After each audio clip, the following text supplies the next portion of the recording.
Kamu pernah nggak sih bayangin skenario kayak gini?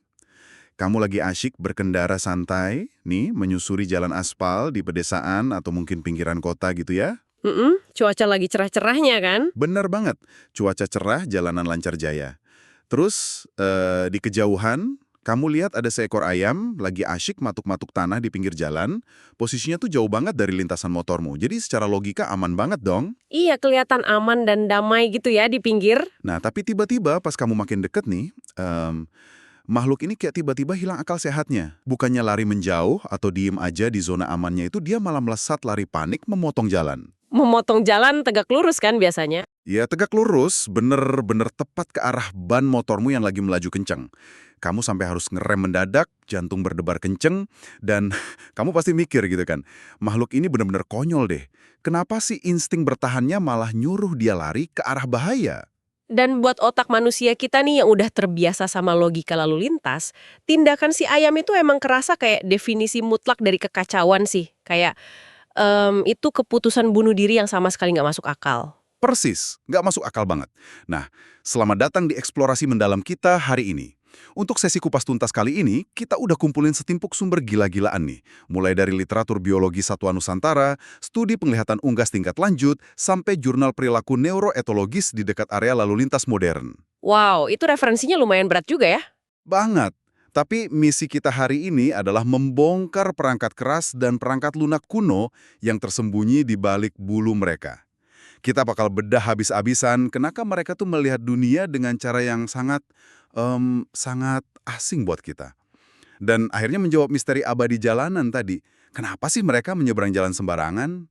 Tahu nggak pas kamu bener-bener nyelam ke dalam literatur ilmiah ini, kamu bakal nyadar satu hal yang bikin merinding sih. Perilaku yang dari luar kelihatan konyol atau bodoh, itu sebenarnya adalah sebuah mahakarya biologi. Mahakarya biologi gimana tuh maksudnya? Maksudku itu tuh sebentuk sistem pertahanan diri tingkat tinggi. Tapi sayangnya sistem ini beroperasi di tempat dan zaman yang sepenuhnya salah. Oke, ini menarik banget. Mari kita tarik garis waktunya jauh ke belakang dulu deh. Soalnya aku rasa sebelum kita bisa paham kelakuan mereka di pinggir jalan aspal modern, kita harus paham dari mana asal-usul mereka dulu kan. Kita lagi ngomongin akar evolusi di hutan hujan tropis Asia Tenggara nih. Sejarah evolusi ini krusial banget buat dipahami. Setiap individu yang kamu lihat sekarang, entah yang di peternakan industri atau yang berkeliaran bebas di pekarangan rumahmu, itu semuanya keturunan langsung dari satu spesies spesifik. Namanya ayam hutan merah atau galus-galus. Galus-galus. Dan kalau baca dari sumber kita, mereka ini bukan makhluk yang lamban ya di habitat aslinya. Oh, sama sekali nggak lamban. Sang jantan itu posturnya luar biasa atletis dan gagah. Bulunya merah keemasan, menyala di kepala dadanya hitam mengkilap, terus ekornya melengkung panjang dengan rona hijau metalik yang khas banget. Berarti mencolok banget dong ya di tengah hutan. Terus kalau betinanya gimana? Nah, betinanya ini kan yang pegang peran vital buat jaga generasi berikutnya kan? Makanya dia dirancang dengan warna coklat keabu-abuan, tujuannya buat berkamuflase sempurna sama daun-daun kering di lantai hutan tropis, biar nggak gampang terdeteksi ancaman. Oh, pantesan. Berdasarkan catatan literatur kita juga, rutinitas harian mereka di hutan itu terstruktur banget. Mereka hidup dalam kelompok-kelompok kecil yang teritorial. Si jantan punya rutinitas patroli dan berkokok keras untuk nandain wilayah. Bener, mereka tuh super sibuk tiap hari. Selain patroli, mereka punya ritual harian kayak dust bathing atau mandi debu. Mandi debu? Tunggu. Gimana cara kerjanya mandi debu ini? Jadi ini tuh serangkaian gerakan spesifik gitu loh. Mereka bakal mengais-nyais tanah, terus berbaring, dan ngepak-ngepakin sayapnya buat lempar partikel debu ke seluruh badannya. Buat apa debu dilempar ke badan gitu? Itu fungsinya buat mematikan parasit yang nempel dan buat jaga kelembaban bulu mereka. Bahkan jantan punya tarian kawin yang super detail. Dia bakal nurunin satu sayap ke tanah, ngembangin bulu leher, terus menari berputar ngelilingin si betina. Wow, semuanya punya koreografi alami ya? Iya, semua gerakan kinetik ini tertanam kuat banget di otot dan otak mereka. Dan ini nih yang paling penting buat pembahasan kita nanti. Mereka itu pelari yang luar biasa cepat. Seberapa cepat emannya? Di hutan yang banyak rintangannya gitu. Di lantai hutan yang penuh akar dan semak itu, mereka bisa lari sampai kecepatan 15 km per jam. Gila, 15 km per jam. Heeh. Dan mereka juga mampu terbang vertikal dalam jarak pendek loh, buat bertengger di dahan pohon tinggi, begitu matahari terbenam atau kalau tiba-tiba ada bahaya mendekat. Oke, kemampuan lari secepat itu melintasi akar hutan sih emang mengesankan banget. Jadi, begini cara aku ngelihatnya. Mereka yang ada di pekarangan Huma zaman sekarang itu ibaratnya kayak sebuah perangkat komputer canggih gitu. Analogi komputer ya, menarik nih. Iya kan, manusia tuh mungkin udah modifikasi sasis atau bentuk tubuh luarnya biar lebih gemuk atau warna-warni. Tapi di dalam prosesornya, mereka sebenarnya masih ngejalanin sistem operasi kuno dari hutan hujan tadi. Bener banget, software peninggalan ribuan tahun lalu ini sama sekali belum pernah diupdate. Nah, karena mereka masih pakai software hutan ini, pastinya perangkat keras utama yang paling drastis berubah buat nyesuaiin alamnya adalah mata mereka kan? Transisi di sistem penglihatan ini luar biasa ekstrem sih. Cara mereka ngelihat dunia itu secara teknis jauh lebih rumit daripada pandangan manusia. Kita mulai dari ukuran fisiknya dulu deh. Oke, seberapa beda ukuran matanya? Mata mereka itu mencakup sekitar 10% dari total massa kepala. Coba bayangin, kalau manusia punya proporsi yang sama. 10% dari kepala. Berarti mata kita bakal segede bola tenis dong. Persis, bola tenis yang menonjol di wajah kita. Waduh, horor juga ya bayangin ya. Tapi ukuran segede itu pasti nyerap informasi cahaya dalam jumlah masif banget dong. Dan posisinya kan di samping kepala nih, beda sama kita yang di depan. Itu ngubah orientasi ruang mereka nggak sih? Jelas ngubah total. Penempatan di sisi lateral itu ngasih mereka penglihatan monokuler dengan jangkauan pandang tembus sampai 300 derajat loh. 300 derajat. Berarti hampir bisa lihat ke belakang tanpa nengok ya? Bener, bayangin kamu bisa lihat hampir ke segala arah tanpa perlu putar leher sedikit pun. Di hutan yang rimbun, di mana ancaman bisa muncul dari kanopi atas atau dari semak belakang, pandangan panorama ini adalah fitur keamanan standar yang mutlak harus ada. Wah, ini gila sih. Nah, di inilah eksperimen dan jurnal yang kita baca bikin aku benar-benar ternganga. Mereka punya mata kiri dan kanan kayak kita kan? Iya, dua mata pastinya. Tapi cara pakainya ternyata di luar dugaan banget. Mereka membagi tugas visual untuk kedua mata itu dengan sangat ekstrim. Ini bukan sekedar, mata kiri, lihat ke kiri, mata kanan, lihat ke kanan gitu kan. Jauh lebih canggih dari itu. Ini spesialisasi tugas visual yang jarang disadari orang biasa. Mata kiri itu secara fungsional dioptimalkan khusus buat penglihatan jarak jauh. Jarak jauh. Jadi dia bertugas mantau kejauhan, gitu. Tugas utamanya tuh memindai horizon, mendeteksi bayangan, ngawasin pergerakan dari kejauhan, dan tentu aja cari ancaman. Sebaliknya, mata kanan itu dikunci fokusnya buat penglihatan jarak dekat. Oh, berarti mata kanan yang dipakai buat beraktivitas di tanah. Betul, mata kanan inilah yang sibuk mindai permukaan tanah, membedakan mana kerikil, mana biji-bijian, dan melacak pergerakan serangga kecil buat dimakan. Tunggu bentar. Gimana mungkin satu makhluk hidup punya sepasang mata dengan pengaturan fokus bawaan yang bertolak belakang banget kayak gitu? Apakah ini sesuatu yang diajarin induknya pas mereka tambah gede? Nah, inilah letak keajaiban biologinya. Pembagian tugas ini udah diprogram sejak mereka masih berbentuk embrio di dalam cangkang telur. Serius sejak dalam telur? Gimana ceritanya tuh? Jadi, pas embrio di dalam telur itu membesar, ruangnya kan makin sempit tuh. Mereka terpaksa melingkarkan tubuhnya. Nah, dalam postur melingkar ini, kepala mereka terpelintir sedemikian rupa, sampai mata kanannya nempel langsung ke bagian cangkang telur yang semi-transparan. Oh, jadi mata kanan kena cahaya dari luar dong? Tepat. Sementara itu, mata kiri mereka tersembunyi jauh di bawah lipatan sayap dan tubuhnya sendiri, benar-benar di dalam kegelapan total. Perbedaan paparan cahaya selama masa inkubasi inilah yang memicu modifikasi saraf secara permanen dan membelah fungsi visual mereka seumur hidup.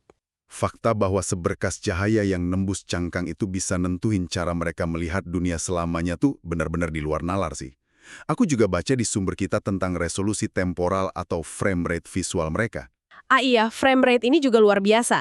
Manusia kan memproses visual sekitar 60 frame per detik kan ya? Kalau lebih dari itu, kita lihatnya mulus-mulus aja. Tapi jurnal ini nyebutin angka yang jauh melampaui kemampuan kita. Mata mereka mampu memproses informasi di tingkat 150-200 frame per detik loh. 200 frame per detik? Itu berarti dunia di mata mereka bergeraknya beda dong sama kita. Banget. Apa yang terjadi di kecepatan itu adalah dunia di sekitar mereka secara efektif bergerak dalam detail gerak lambat yang super tajam. Slow motion gitulah. Mereka bisa lihat kepakan sayap lalat dengan kejernihan absolut. Tapi ada syaratnya. Syarat apa tuh? Buat ngedukung proses visual kecepatan tinggi ini, mereka butuh stabilisasi gambar yang sempurna. Masalahnya, bola mata mereka kan nggak punya cukup ruang buat bergerak mandiri di rongganya tuh. Karena saking besarnya. Oh, jadi matanya mentok gitu ya? Nggak bisa lirik-lirik leluasa? Bener, makanya mereka mengkompensasi itu pakai leher mereka. Ah, ini dia. Pantesan setiap kali kita lihat mereka jalan, kepalanya selalu ngentak, patah-patah ke depan, ke belakang kan? Mereka lagi menstabilkan gambar rupanya. Kayak lehernya itu semacam gimbal kamera biologis bawaan gitu. Stabilisasi mekanis yang brilian banget kan? Ditambah lagi mata mereka ini bisa mendeteksi spektrum cahaya ultraviolet atau UV, sesuatu yang sama sekali buta buat lensa mata kita. Wow, bisa lihat UV. Buat apa mereka butuh penglihatan UV di hutan? Dengan UV, biji-bijian yang nutrisinya tinggi atau lapisan kulit luar serangga itu bakal berpendar terang banget kayak lampu neon di lantai hutan. Mereka bahkan menilai kesehatan ayam lain dari seberapa terang pendaran UV di bulunya. Mengagumkan banget. Dan buat ngelindungin mata yang super canggih ini, mereka punya kelopak mata ketiga kan? Nictitating membrane itu. Ya, kelopak transparan itu. Pas aku mikirin kelopak mata ketiga ini, aku nggak lagi ngelihatnya sekedar wiper kaca mobil loh. Ini lebih kayak kacamata renang transparan yang bisa ditarik tutup dalam hitungan milidetik. Bener banget, karena itu transparan kan? Hah, mereka bisa ngedip bersihin debu tanah. Tapi karena selaputnya tembus pandang, mereka nggak pernah kehilangan fokus sedetik pun dari ancaman yang lagi dipantau. Fitur pertahanan yang luar biasa sih. Nggak ada celah lengah sedikit pun ya. Tapi bentar, mari kita hubungin titik-titiknya nih. Kalau mata kiri khusus memantau ancaman jauh, dan mata kanan sibuk milih makanan di tanah, bukankah otak mereka bakal error atau meledak gitu karena coba proses dua realitas yang beda di waktu yang sama? Pemikiran yang logis banget. Secara evolusi, kalau mereka memproses dua aliran informasi yang intens banget ini di satu pusat saraf yang sama, pasti bakal terjadi lag atau telat mikir. Iya kan? Pasti lemot tuh prosesornya. Nah, buat ngakalin ini, biologi mereka melakukan modifikasi yang namanya lateralisasi otak. Jalur saraf optik mereka itu menyilang secara menyeluruh ke belahan otak yang berlawanan. Menyilang, berarti informasi visual dari mata kiri langsung dialirkan 100% ke otak kanan gitu. Tepat. Begitu juga sebaliknya. Oke, mata kiri nyari ancaman, terus ngirim datanya ke otak kanan. Emangnya apa tugas spesifik si otak kanan ini? Belahan otak kanan itu adalah pusat kendali buat emosi ekstrim, rasa takut, panik, dan respons lari atau lawan. Jadi, mata kiri secara harfiah terhubung langsung ke sistem alarm tanda bahaya. Paham. Terus informasi dari mata kanan yang buat nyari makan, berarti masuknya ke otak kiri dong? Otak kiri fungsinya buat apa? Otak kiri ini yang bertanggung jawab buat analisis, rutinitas pola harian, ketenangan, dan ngambil keputusan yang sifatnya nggak darurat. Jadi mereka bisa pecah kapasitas otak 100% fokus nyari makan, tapi di saat yang sama 100% siap lari dari maut, tanpa ada sinyal yang bentrok. Sumpah ini keren banget. Dan ngomong-ngomong soal ini, ada satu eksperimen dari literatur kita yang nguji lateralisasi ini ke interaksi sama manusia.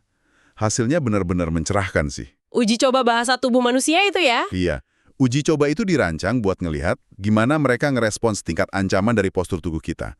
Pas ada manusia masuk ruangan dan sikapnya ngancam, kayak berdiri tegak, rentangin atau angkat tangan, pelan-pelan dan coba kontak mata langsung, si ayam ini merespons dengan cara yang dramatis banget. Kirinya yang mendominasi pandangan ke arah manusia itu. Benar, posturnya langsung berubah vertikal, siaga penuh buat lari karena mata kirinya lagi ngebombardir otak kanannya pakai sinyal bahaya bertubi-tubi. Tapi bagian paling menarik dari riset itu adalah pas manusianya ngubah taktik. Nah iya, pas pengujinya perlahan duduk jongkok di lantai, taruh tangan di lutut, santai dan sengaja nggak mau kontak mata, si ayam ngeresponsnya beda total ya. Kepanikan tadi langsung hilang, menguap gitu aja. Karena postur tubuh netral itu nggak dianggap ancaman. Mereka merasa nggak perlu lagi pakai mata kirinya. Mereka beralih pakai mata kanan, ngecek area sekeliling, dan badannya balik rileks lagi. Berarti mereka emang jago baca intensi emosional dari bahasa tubuh kita ya, terus milih sirkuit otak mana yang harus nyala. Betul. Jadi analoginya nih, Ini tuh kayak ada sebuah tombol panik rahasia yang letaknya tepat di balik mata kiri mereka. Begitu mata kiri itu nangkep siluet aneh atau janggal, otak kanannya langsung ngambil alih kendali secara paksa. Rutinitas matuk tanah langsung di-stop, mode bertahan hidup pegang setir penuh. Itu yang disebut pembajakan neurologis yang instan. Dan pembajakan inilah kunci utama kita buat memecahkan misteri di aspal tadi. Nah, akhirnya kita balik lagi ke misteri jalan raya kita. Sekarang dengan bekal pemahaman tentang tombol panik mata kiri, proses visual 200 frame per detik, dan software sisa hutan belantara, mari kita fokus ke makhluk di pinggir jalan yang tiba-tiba diterjang motor tadi. Ayo kita bedah situasi mematikan ini. Tapi, tunggu sebentar deh. Logikaku masih agak nyangkut nih. Kalau mereka punya jangkauan lihat 300 derajat, pandangan super tajam, dan jelas-jelas bisa lihat aspal lapang yang aman di belakangnya, kenapa insting otaknya malah nyuruh berlari memotong masuk ke lintasan maut, bukannya lari ngejauh ke rumputan? Ini nih, jebakan persepsi otak manusia kita. Menurut kita, jalan aspal, garis putih, dan motor itu adalah konsep yang nyata. Kita paham benda buatan manusia. Tapi buat otak purba mereka, motor itu sama sekali nggak dianggap sebagai kendaraan. Terus dianggap apa dong sama otaknya? Motor itu diproses murni sebagai looming stimulus. Stimulus bayangan hitam raksasa yang ukurannya membesar secara eksponensial dalam waktu yang sangat singkat. Di hutan belantara, bayangan membesar kayak gitu cuma punya satu arti. Ancaman maut yang lagi nyerang langsung. Dan informasi siluet itu diprosesnya pasti kilat banget dong, tanpa mikir dua kali. Tepat. Data visual itu menghantam mata kiri masuk ke otak kanan dan diproses di area otak tengah primitif yang namanya superior colliculus. Area ini ngenalin ancaman dan ngasih respon motorik lari cuma dalam waktu 0,38 detik. Nggak ada waktu buat analisis logika. Tapi ada masalah fatal lain dari mata lebar mereka ini. Masalah fatal apa lagi tuh? Kelemahan strukturalnya ya maksudmu? Soal pandangan binokulernya? Iya, persis. Area di mana mata kiri dan kanan tumbang tindih buat bikin persepsi kedalaman yang akurat atau penglihatan binokuler itu sangat sempit. Cuma sekitar 30 derajat tepat di depan paruhnya.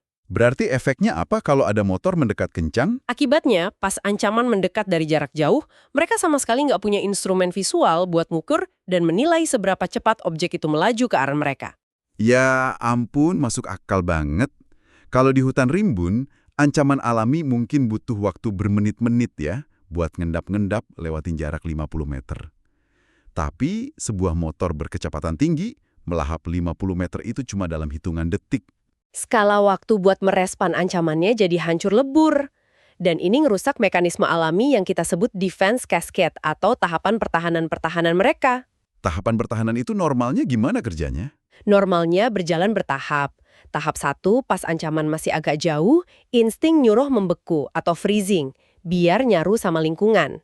Kalau makin dekat masuk tahap mantau, fokus. Nah, baru di tahap akhir, mereka bakal lari. Tapi karena motor itu cepatnya kebangetan, tahapan ini jadi berantakan ya? Vonis, udah telat buat mematung. Ditambah lagi suara knalpot nyaring lebih dari 80 desibel memicu acoustic startle response. Refleks kejut akustik yang bikin otot kaki tegang dan maksa meloncat berdiri. Jadi lari itu emang udah satu-satunya opsi, tapi pertanyaanku kenapa harus lari menyeberang memotong jalan motor itu sih? Kenapa nggak balik badan aja menjauh? Ini karena kombinasi dorongan spasial dan taktik mengelak zaman kuno. Pertama, pas lagi panik tingkat dewa, mereka punya dorongan kuat banget buat balik ke area inti atau zona amannya. Biasanya berupa kandang atau semak buat tidur. Oh jadi kalau kandangnya ada di seberang jalan aspal? Mereka bakal fokus mutlak lari tembus ke titik itu, ngabain bahaya di telah aspal. Kedua, ada insting pelarian yang dinamakan juking. Bayangin di lantai hutan yang licin berlumut, kalau ada yang kejar lurus dan kamu tiba-tiba belok tajam menyilang di depannya, si penyerang harus ubah titik berat mendadak. Bikin dia oleng atau meleset nangkep kamu. Wah, taktik menyilang ini pasti sukses besar dong selama ribuan tahun evolusi di alam liar. Sangat sukses. Tapi pas dipakai di atas aspal, mulus. Motor kan nggak punya keseimbangan sendi biologis yang bisa dikecoh. Roda motor cuma gelinding maju nerjang apa aja di depannya. Gila ya, sebuah manuver penyelamat hidup kuno seketika berubah jadi manuver bunuh diri, cuma gara-gara berhadapan sama mesin. Tragis sih dengarnya. Bener tragis. Tapi, tunggu dulu. Kalau insting ini emang tertanam kuat di setiap individu, kok nggak semua dari mereka berakhir tragis digilas di jalan raya? Dari yang sering aku lihat, banyak kok yang hidup damai anteng di pekarangan bertahun-tahun, nggak pernah sedikit pun nyentuh aspal. Nah, di poin inilah eksplorasi kita nyentuh lapisan yang paling gokil dari neuroetologi mereka. Ternyata nggak semua individu ngerespons lingkungan dengan cara yang sama. Sumber kita membongkar kalau mereka tuh punya spektrum kepribadian loh. Kepribadian?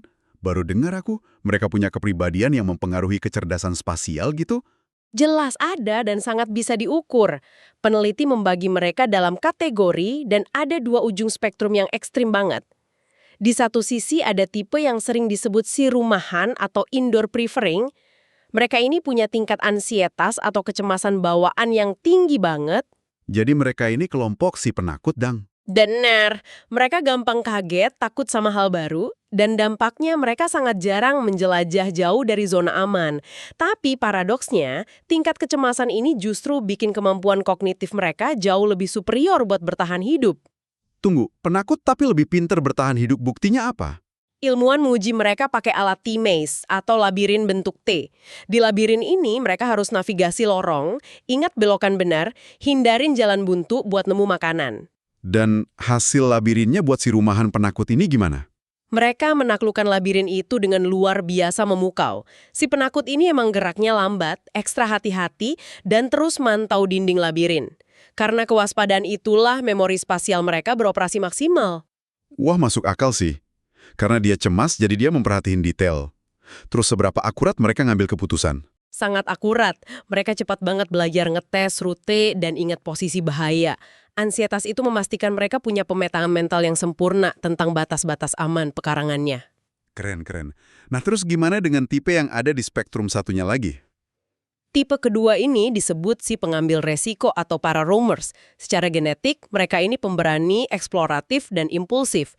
Punya dorongan menggebu-gebu buat merantau nembus pagar pembatas buat lihat dunia luar. Bentar. Ngedengar dari pola pembahasan kita, aku mulai punya firasat buruk nih sama nasib si pengambil resiko ini. Firasatmu sangat akurat. Pas tipe pemberani ini diuji di labirin T, performa mereka hancur total. Mereka emang berani langsung terabas masuk tanpa mikir. Tapi mereka gagal merhatiin detail lorong. Akurasi keputusannya parah banget. Berarti mereka emang buruk di kontrol impuls ya? Persis, begitu lihat sesuatu yang menarik di kejauhan, mereka langsung lari ke sana tanpa peduli rintangan atau gimana cara baliknya. Oke, jadi bisa ku tebak tipe pengambil resiko inilah yang selalu kita temuin lagi mondar-mandir ngetes nyali di pinggir aspal jalan raya kan? Benar, 100%. Mereka punya dorongan petualang, tapi kognitifnya gagal memetakan bahaya dunia modern. Dan pas mereka asyik di pinggir jalan, terus ada motor melintas kencang, memicu insting juking memotong jalan, tadi habislah mereka. Kombinasi yang mematikan ini. Keberanian impulsif, gagal ngebaca resiko mesin, dan otak kanan dibajak insting lari silang dari hutan purba. Bencana total. Sintesis yang sempurna banget. Ketidakcocokan evolusioner yang dramatis.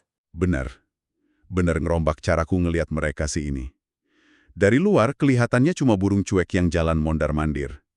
Tapi pas dibedah, ternyata mereka itu mesin biologis super kompleks. Mulai dari matanya ya yang nyesuaiin posisi di cangkang telur. Iya kan, mata yang terbelah, tugasnya satu mantau langit, satu milih serbuk debu di bawah, terus otak yang berbagi komando tanpa lag, belum lagi resolusi slow motion 200 frame per detik.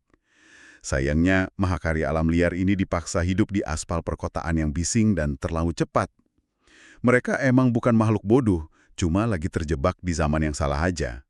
Nah, buat kamu para pendengar, esok hari kalau kamu lagi nyantai di teras atau lagi bawa kendaraan pelan-pelan ngelewatin jalan desa dan ngelihat salah satu dari mereka matuk-matuk di pinggir jalan, aku tantang kamu buat ubah sudut pandangmu. Jangan lagi lihat mereka cuma sebagai satwa peliharaan biasa. Lihatlah mereka sebagai keajaiban purba yang masih setia menjalankan sistem perangkat lunak dari hutan hujan kuno, mencoba mati-matian memahami hiruk-pikuk dunia buatan manusia. Dan sebelum kita mengakhiri sesi kupas tuntas hari ini, aku ada satu pemikiran provokatif nih buat kamu bawa pulang dan renungkan. Kalau seekor makhluk yang diternakan manusia dan hidup di era modern, ternyata masih sepenuhnya disetir oleh software kuno dari hutan yang maksa mereka bikin keputusan irasional di jalan raya, pernah nggak sih kamu mikir tentang hidupmu sendiri?